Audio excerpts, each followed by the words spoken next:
ਸ਼੍ਰੀ ਅਕਾਲ, ਸਲਾਮ, ਆਦਾਬ, ਨਮਸਤੇ। ਤੇ ਬਿਲਕੁਲ ਜੀ, ਮੈਂ ਹਾਂ ਮਨਪ੍ਰੀਤ ਤੇ ਤੁਸੀਂ ਦੇਖ ਰਹੇ ਹੋ ਪੰਜਾਬੀ ਲਹਿਰ। ਤੇ ਨਨਕਾਣਾ ਸਾਹਿਬ ਦੀ ਧਰਤੀ ਦੇ ਉੱਪਰ ਆਪਾਂ ਬੈਠੇ ਹਾਂ ਤੇ ਜਿਵੇਂ ਗੱਲ ਕੀਤੀ ਹੈ ਬਾਬਾ ਨਾਨਕ ਦੇ ਗੁਰਪੁਰਬ ਦੇ ਉੱਪਰ ਆਪਾਂ ਪਹੁੰਚ ਚੁੱਕੇ ਹਾਂ ਤੇ ਇੱਥੇ ਹਰ ਧਰਮਾਂ ਦੇ ਲੋਕ ਜਿਹੜੇ ਇਕੱਠੇ ਹੋਏ ਆ। ਤੇ ਹੁਣ ਆਪਾਂ ਮਿਲਦੇ ਹਾਂ ਕੁਝ ਪਰਿਵਾਰ ਜੋ ਕਿ ਹਿੰਦੂ ਧਰਮ ਦੇ ਨਾਲ ਸੰਬੰਧ ਰੱਖਦੇ ਆ, ਪਰ ਗੱਲਬਾਤ ਕਰਦੇ ਹਾਂ ਕਿ ਉਹਨਾਂ ਦਾ ਇੱਥੋਂ ਦਾ ਆਣਾ ਕਿਸ ਤਰ੍ਹਾਂ ਰਿਹਾ ਤੇ ਉਹਨਾਂ ਦੇ ਤਜਰਬੇ ਦੇ ਬਾਰੇ 'ਚ ਗੱਲ ਕਰਦੇ ਹਾਂ। ਮਾਤਾ ਜੀ ਕੀ ਹਾਲ ਚਾਲ ਨੇ? सही है हाल चाल। ਬਿਲਕੁਲ ਠੀਕ ਹੋ? हाँ ठीक हो बिल्कुल। ਕਿਹੜੀ ਜਗ੍ਹਾ ਤੋਂ ਆਏ ਹੋ ਤੁਸੀਂ? असी घोटकी को ਕਿੰਨੇ ਦਿਨ ਹੋ ਗਏ ਤੁਹਾਨੂੰ ਇੱਥੇ ਆਇਆਂ ਨੂੰ? 5 साल 5 दी थे। 5 ਦਿਨ ਹੋ ਚੁੱਕੇ ਆ। ਠੀਕ ਹੈ, ਤੇ ਕਿਸ ਤਰ੍ਹਾਂ ਦਾ ਲੱਗਿਆ ਤੁਹਾਨੂੰ ਇੱਥੇ ਆ ਕੇ? सही लगा।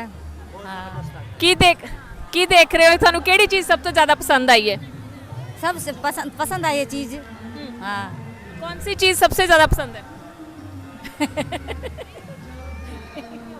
ਬਿਲਕੁਲ ਜੀ, ਮਾਤਾਵਾਂ ਨੂੰ ਸਾਰੀਆਂ ਚੀਜ਼ਾਂ ਪਸੰਦ ਆ ਰਹੀਆਂ। ਆਪਾਂ ਦੂਸਰੇ ਜਿਹੜੇ ਉਹਨਾਂ ਦੇ ਨਾਲ ਗੱਲ ਕਰਦੇ ਹਾਂ।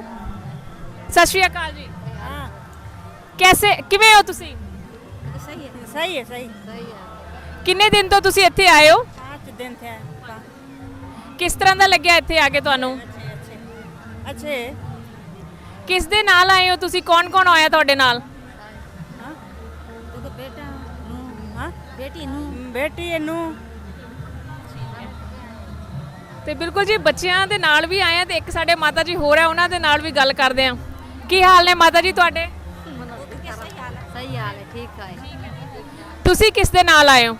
ਅਸੀਂ ਆਪਣੀ ਫੈਮਿਲੀ ਨਾਲ ਆਏ ਹਾਂ। ਕੌਣ ਹੈ ਫੈਮਿਲੀ ਦੇ ਵਿੱਚ? ਬੱਚੇ ਵੀ ਆਏ ਆ ਨਾਲ? ਵੀ ਆਇਆ ਅਸੀਂ ਸਾਰੇ ਹੀ ਆਏ ਹਾਂ। ਤੇ ਕਿਵੇਂ ਲੱਗਿਆ ਤੁਹਾਨੂੰ ਇੱਥੇ ਆ ਕੇ? ਕੀ ਕੀਤਾ ਤੁਸੀਂ ਜਿਸ ਦਿਨ ਦੇ ਆਏ ਹੋ? ਸਾਨੂੰ ਬਹੁਤ ਹੀ ਅੱਛਾ ਲੱਗਦਾ ਹੈ।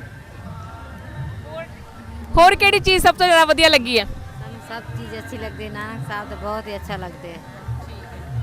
ਤੁਸੀਂ ਕਿਹੜੀ ਜਗ੍ਹਾ ਤੋਂ ਆਏ ਹੋ? ਕਿਹੜੇ ਸ਼ਹਿਰ ਤੋਂ ਆਏ ਹੋ? ਅਸੀਂ ਖਾਨਪੁਰ ਤੋਂ ਆਏ ਹਾਂ। ਰਹਿਮਿਆਰ ਖਾਂ ਤੋਂ, ਖਾਨਪੁਰ ਤੋਂ।